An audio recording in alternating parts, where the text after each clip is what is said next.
Gedung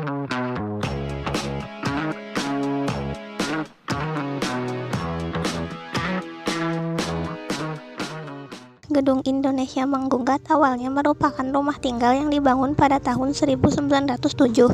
Bentuk bangunannya bergaya neoklasik yang disesuaikan dengan iklim tropis.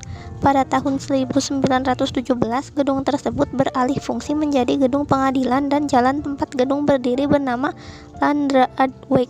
Pada tahun 1930, gedung yang telah berfungsi sebagai Landraad atau pengadilan tingkat pertama digunakan untuk mengadili para pejuang kemerdekaan seperti Mas Kun Sumadireja, Soekarno, Gatot Mangkupraja, dan Supriya Dinata.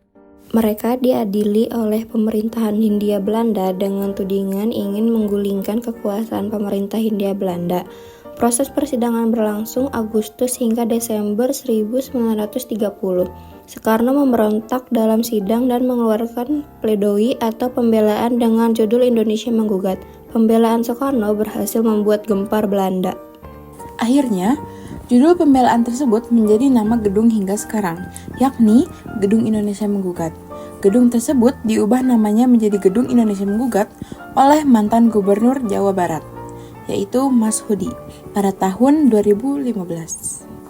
Gedung ini telah mengalami banyak perubahan penggunaan.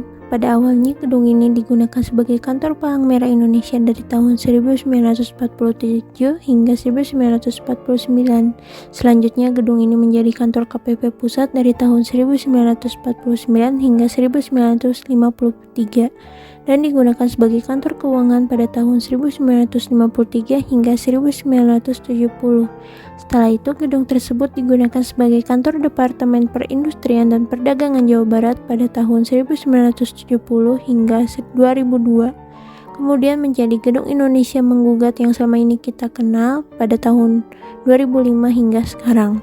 Pada Juni 2007, Gedung Indonesia Menggugat secara resmi terbuka untuk umum dan menjadi gedung cagar budaya kelas A yang harus dirawat dan dijaga. Fungsi Gedung Indonesia Menggugat. Dalam perkembangannya, Gedung Indonesia Menggugat telah digunakan sebagai ruang berkumpul para wartawan, seniman, dan guru. Beberapa kegiatan yang dilakukan antara lain kegiatan seni, apresiasi puisi, seminar, dan diskusi. Pengelola tetap menghadirkan fungsi gedung seperti masa lalu, meskipun gedung telah menjadi ruang publik. Dalam ruangan tersebut ditata meja untuk para hakim serta pagar pembatas antara pengunjung dan terdakwa. Sel yang dulu digunakan untuk penahanan Soekarno saat ini telah digunakan sebagai kantor pengelola Gedung Indonesia Menggugat. Dalam ruangan tersebut terpajang foto-foto Soekarno bersama teman seperjuangannya dari Partai Nasional Indonesia yang ikut diadili.